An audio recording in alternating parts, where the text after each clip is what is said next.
and good evening. Welcome to the second episode of City Wrap Ramadan. My name is Ilham Al-Hamadi, and tonight we're bringing you more advice from Dubai's top experts, more prizes from Dubai's top outlets, and more cooking lessons from Dubai's top chefs. And speaking of those prizes, here's a preview of the giveaways you'll have the chance to win later on in the show. Ramadan package from Health Factory, iftar vouchers from the Address Hotels, meal vouchers from the Chef's House. All that a little later on the show. Now, many of us are very blessed as we get the chance to break our fast in the comfort of our homes or luxury hotels, sharing the company of our family and loved ones. But have you ever wondered what happens to those people who are less fortunate or too far away from their families? Where do the thousands of laborers, taxi drivers, and blue-collar workers break their fast? Priyanka Dutt brings us this report from the kitchens of a catering company that will be providing iftar meals to almost 200,000 underprivileged people this Ramadan.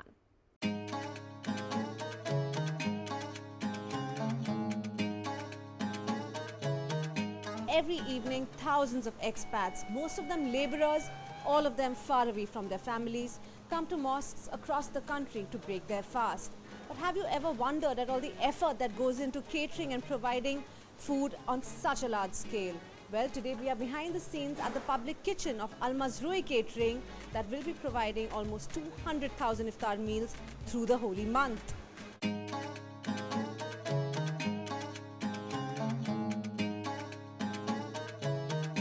Every day, meals cooked in this kitchen will be distributed to laborers who come to the city's mosques for iftar. Operations here are on a massive scale. About 7,000 meals a day to be cooked and transported to mosques across the UAE, from Abu Dhabi to Ras Al Khaimah. Here we have the main store for our main business, which is industrial catering. We are having above than 5 to 6 main contracting and industrial companies in UAE. We are feeding the lowest category of those people who are the laborers, who we can say that built up Dubai. We are trying to cover whole UAE, actually from Abu Dhabi to Ras Al Khaimah. In between, we are talking about Dubai and also Ajman, Sharjah. In every areas, we have like 3 to 4 mosques, between 500 to 1,000 persons in every mosque. And while Al-Mazrui Catering's primary aim is to provide affordable meals for the underprivileged, the company relies on the philanthropic spirit and generosity of the community to fulfill its mission. So for instance, while their latest tie-up with telecom provider Do will see them provide 7,000 meals a day to some of the big mosques in Dubai, they are still hoping to get even more orders to provide for even more people. Main target is the maximum iftar meal we can get this year. Actually, we are working on around 150 to 180,000 meal for this Ramadan. For many of these people, this will probably be their only substantial meal after a hard day of fasting. And since the majority of the UAE's laborers come from countries like India, Pakistan and Bangladesh, the meals are customized to suit their palate. The menu of Ramadan will be very, very simple. We are providing mutton and the chicken biryani. In addition to the date, fruit, you can get laban also and the juices.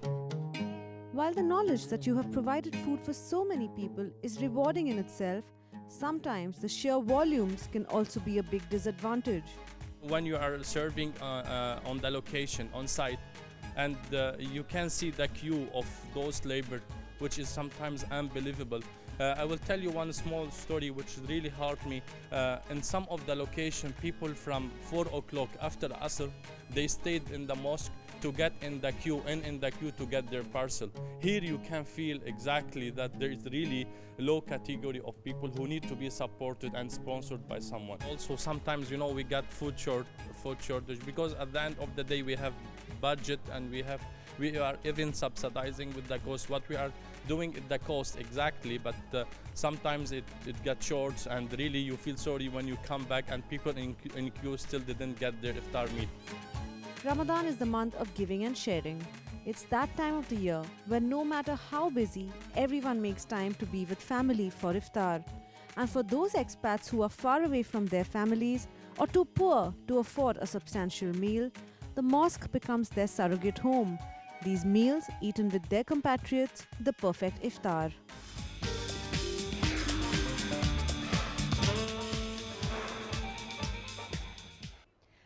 big thank you to Priyanka for that report.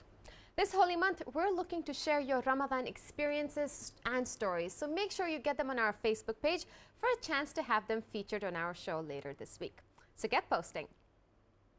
Now, to help you stay on top of Ramadan hotspots, here's a quick rundown of some of the big events in store this month.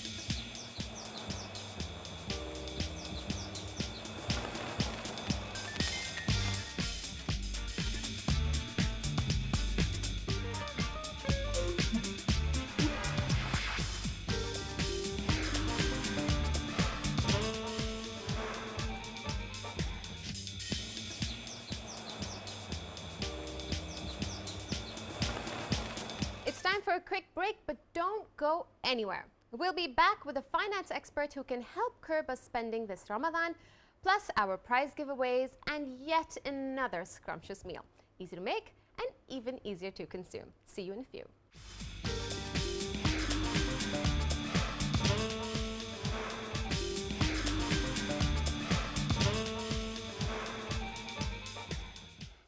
Welcome back to City Wrap Ramadan.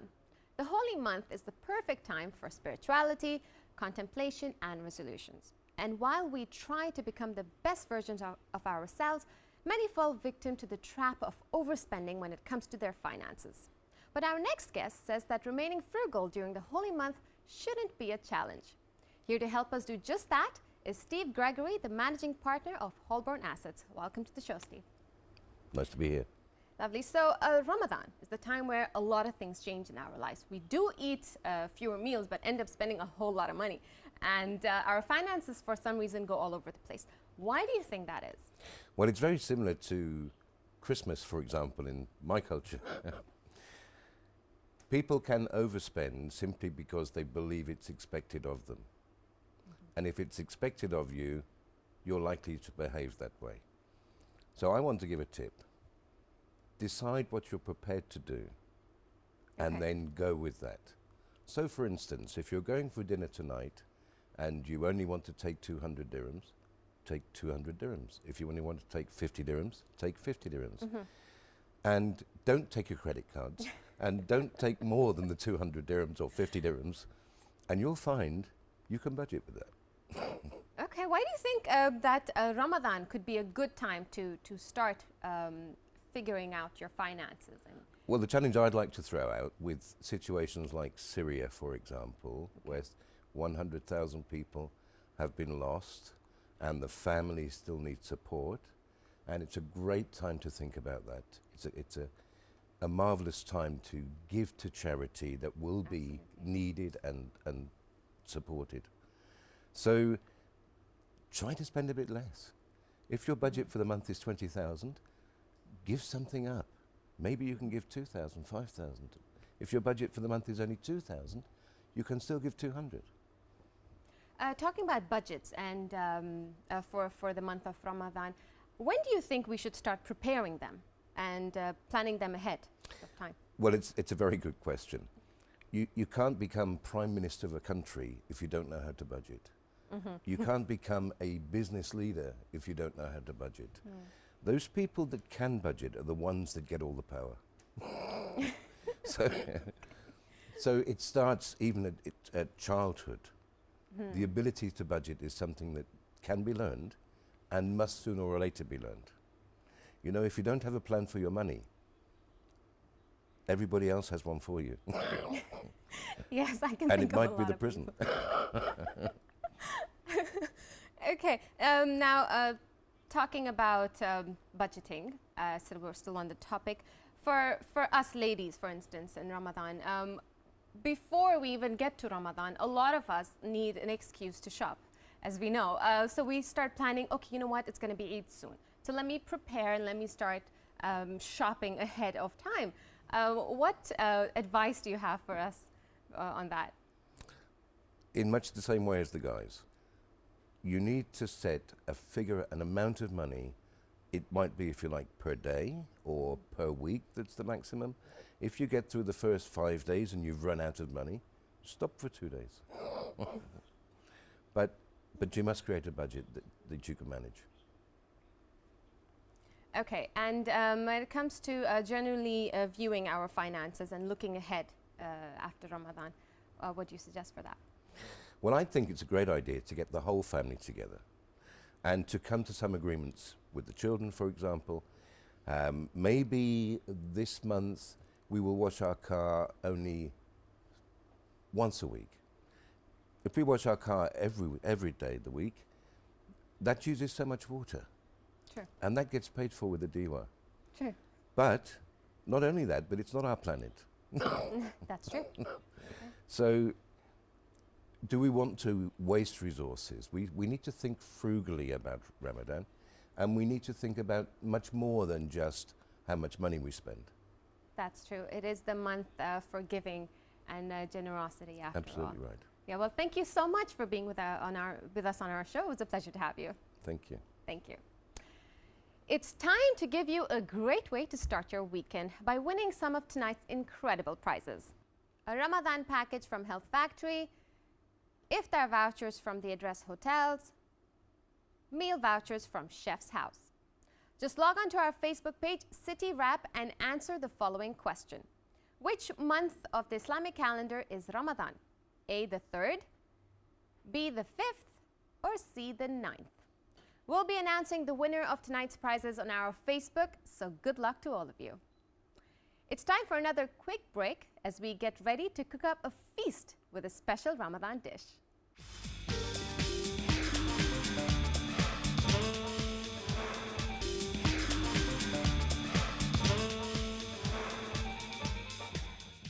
Welcome back. You're watching City Wrap Ramadan.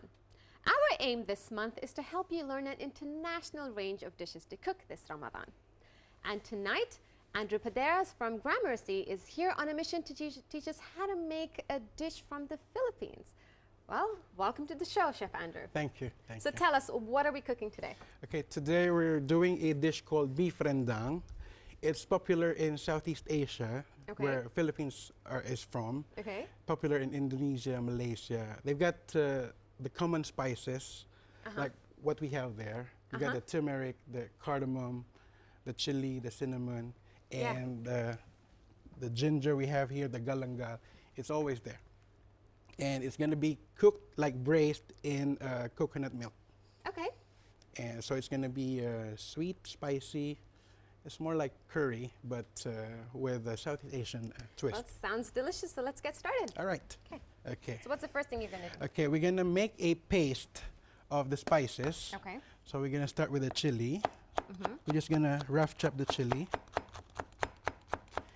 It really depends on how hot do you want the Okay. dish. Okay. So these chilies are not really strong, so we can use like 1.5. Really? Yes. They look nice and red. Yes.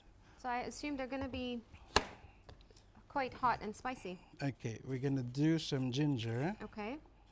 just about an inch of ginger. Okay. How are you gonna We turn this just- into a paste, or are you gonna? Yes, we're gonna rough chop all the vegetables, Okay. and we're gonna blitz it in the blender. Okay. So, just rough chop the ginger, like so. Okay. Okay, sorry. Let me just take this off. So what makes this a favorite dish in the Philippines? Because it's the mixture of flavor is there. The sweetness of the coconut, Okay. the spice of the chili, the zest of the lime. It's there. So it's really good for a hot summer day, Okay. and it's always washed out with fresh coconut juice. Oh, that's nice. Yeah. That's lovely. You see, in Ramadan, since we have just iftar as a main Yes. meal, is it okay for iftar to have something so spicy and? Oh yes, A little bit. because and also the protein is there. When you fast, you lose a lot of the nutrients. Yeah, I mean, you that's not lose it, but you mellow down. Yeah. And then this is we're gonna use short ribs, so the protein is there. Okay. So and the protein from the coconut milk is there, and we're gonna use a little bit of sugar, palm sugar. So the sweetness that we need after iftar, during iftar, is present as well. So we Okay. have a red onion. Okay. We're just gonna chop it as well. Put That's it just here. half an onion. Yes, just half an onion. It depends on the amount of the dish that you're cooking. For here, we're going to cook like 750 grams. So that's serves how Good many? enough for everybody. Oh, okay. We're quite a few in here. Okay, so this is the main spice. It's a member of the ginger family. It's called galangal. Galangang, yeah. Yes. You use this in preparing tom yum as well, right? Yes, exactly. See? And the lemongrass, Okay. which we're going to use the white part only. Okay. Okay, like so. Okay. I think everything's here. You we're have just some leaves here. The leaves are going to do it later. Okay, we just blitz everything together. That's it. Start. We can Okay. put a little bit of oil to make it like a paste.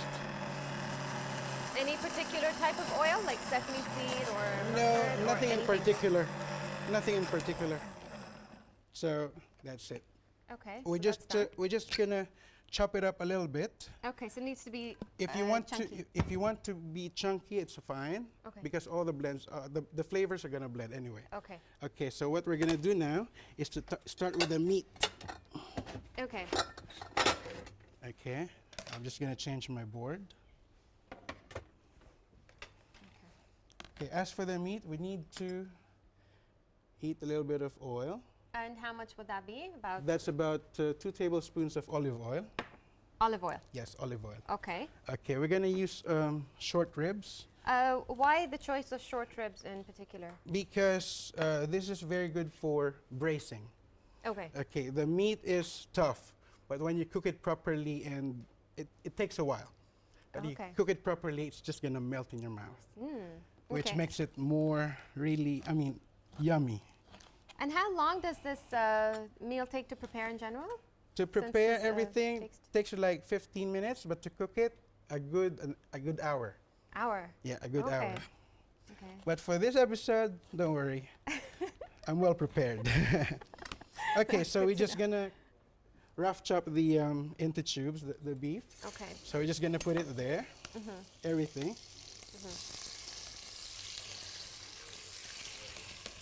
And in goes our spices.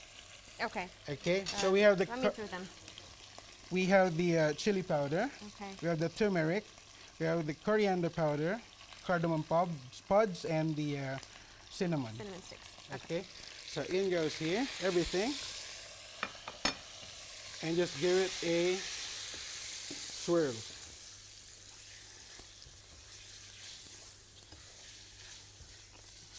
Okay, let it sit on the spices. Okay, And and, then we're gonna add. we're gonna our add our paste. paste. So we're running out of time. What are the basic things? After this, what goes in next? After this, we're just gonna put in our coconut milk. Okay, In goes here. that's about half a cup. That's about a cup, A cup. Okay. okay? And you can add a little bit of water as well. Okay. So the consistency can be according to your taste or your Yes, like. yes. Okay. And you need to boil it or simmer it for at least an hour until it's almost dry, All right. wherein the flavors are all gonna go inside the meat. Okay. And then afterwards, give it a little bit of stir. Put some brown sugar. Okay. To bring Yeah. in the sweetness. And most important, a little bit of fish sauce. Fish sauce. Yes, which Okay. is the most popular in Southeast Asia. A little bit of fish sauce. Give it a stir. Do you just pick up the fish sauce from a supermarket, or is there a way to prepare it? What do you suggest? It's quite tedious to prepare it. I mean, you don't want to know how to prepare it. Okay, Just, fine. just be safe and grab a bottle Easy by the way out. supermarket. Yes. Okay. So just put a lid on and wait for an hour. An hour. Okay. Yeah, an hour to slowly braise it. Okay. And then it is always served best with steamed rice. Okay. Okay? Okay. So Now we're almost ready to plate. plate it? Yes. Okay. Okay, so let's have a look at the finished product. Let me just. It smells amazing. Sorry. Let me just grab it to you. Okay. Okay. If you can see, there's a lot of oil on top. Yeah. But don't worry because most of the oil comes from coconut. Okay. So it's good enough. Okay. So So that's just- the healthy oil? Yes. Okay. So just put it there. So you can smell the flavor of the cinnamon, the cardamom, Yeah. And the coconut. and the coconut. And the as well. coconut. Yes. Okay. Served with. Okay, it's gonna be Steamed served rice. always with steamed rice. Lovely. You can put it there. And just a final touch, Okay. we can put some finely. What leaves are these? These are kaffir leaves, Kaffir. kaffir lime. Okay. Well, I'll let you get on with that. Thank you so much No for worries. this Thank you very lovely much for having me. dish. And for those of you who want to try this at home, make sure to go to our Facebook page. All of our recipes for Ramadan will be posted there. That's a wrap for tonight's show. City Wrap Ramadan will be back on Sunday with how your old prayer mats could be covered in germs. Plus, the Pass It On campaign that's bringing the community closer together, some lean Indian cuisine for Ramadan, and of course, many more prizes. Have a lovely evening and a wonderful weekend. Good night.